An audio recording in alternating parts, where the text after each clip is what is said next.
welcome you all. And what an amazing day it is to read a wonderful story. Who was the happiest of them all? From, Sudha Murthy's Grandma's Bag of Stories. So, let's get into it. King Amrit loved his people and looked after the affairs of his kingdom well. His minister, Chandan, was a wise man who helped the king in his work tirelessly. One day, King Amrit and Chandan were taking a walk on the terrace of the palace. The terrace offered beautiful views of the surroundings and they could see far into the distance. They spotted the weekly market from up there, with people in colorful clothes buying and selling all kinds of things. There was plenty to buy and people had money to buy too. There were no poor people to be seen anywhere. The king watched with a smile on his face. He was delighted to see the prosperity of his kingdom. Like any good ruler, he was happy when his people were happy. He turned to Chandan and said, "See how contented my people are. But I want to check this firsthand by talking to them.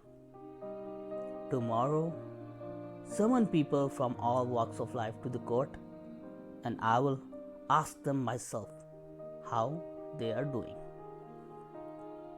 Chandan was used to the king's strange requests, so he nodded and went off to carry out his order. The next day, the king arrived in the court, humming a happy tune to himself. Seeing all the people gathered there, waiting for him, he was even more pleased. He cleared his throat and said in loud voice, "I have called you here to ask you a very important question. As your king, I need to know if all of you are contented. Do you have enough for your needs? Do you know anyone who is not happy about anything?"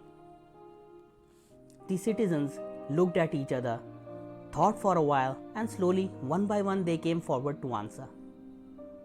One after the other, they all said how happy they were, their kitchens had enough food, their trades and businesses were doing well. The king had made them feel safe. The farmers had grown good crops, and the rivers and ponds were full of fish. What more could they ask for? The king became more and more pleased as he heard this. Only Chandan, his minister, watched and heard everything with a frown on his face. Why? What was wrong? Soon he walked up to the king and whispered something in his ear. King Amrit's eyebrows rose up in astonishment. Surely, Chandan could not be serious, but he looked at the minister's face and found no trace of this being a joke. He turned back to the court and made the most unusual announcement. "I am delighted that all of you have said you are happy. But I want to test this. Tomorrow, I want all the happy people of this kingdom to come and meet me in the royal gardens. But I have a condition.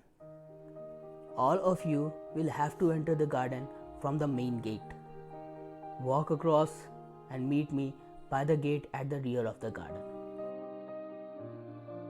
I will wait for you there.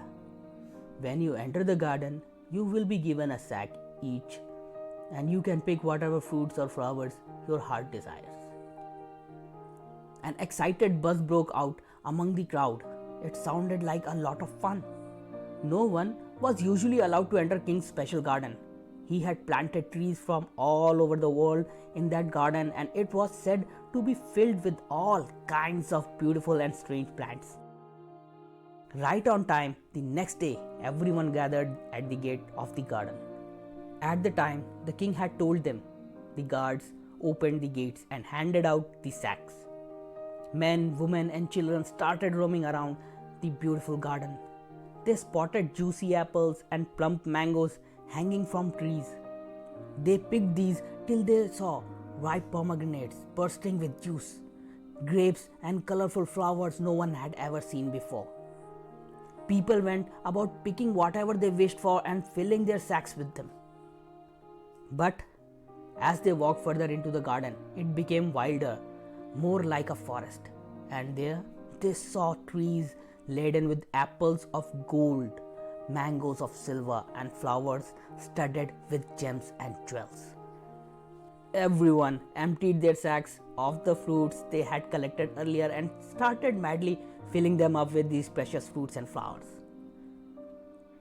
They all forgot that they had said they had more than enough for their needs at home. Greed took over their minds, and all they could think about was adding more and more valuables to their sacks.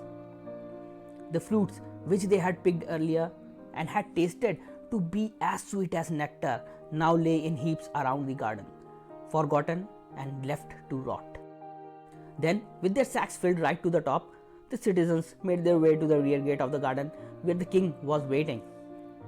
But what was this? To their astonishment, they found a raging stream stopping their way. Water gushed down from behind some rocks and rushed over pebbles and big boulders through the garden. The stream was narrow, but the current was strong. There were no boats to take the people across. Clearly, the only way was to swim. But how could they swim with such heavy sacks filled with gold and silver fruits? People stood by the stream for a long time, scratching their heads. Then one young man did what they all knew needed to be done. He simply abandoned his sack by the stream, waded into the water, then swam across to the other side. Slowly, the others too followed suit. Sadly, some wailing in distress, they left their sacks filled with what they had thought was the riches of a lifetime and dived into the stream. Then they walked up to their king, wet, unhappy, and angry.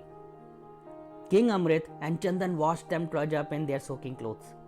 Chandan had a small smile on his lips while the king looked sad.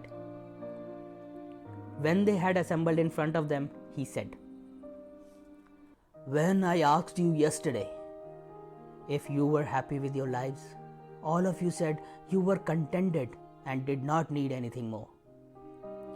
Yet today, I can see the sadness in your faces. You had to leave behind the riches you had gathered in my garden.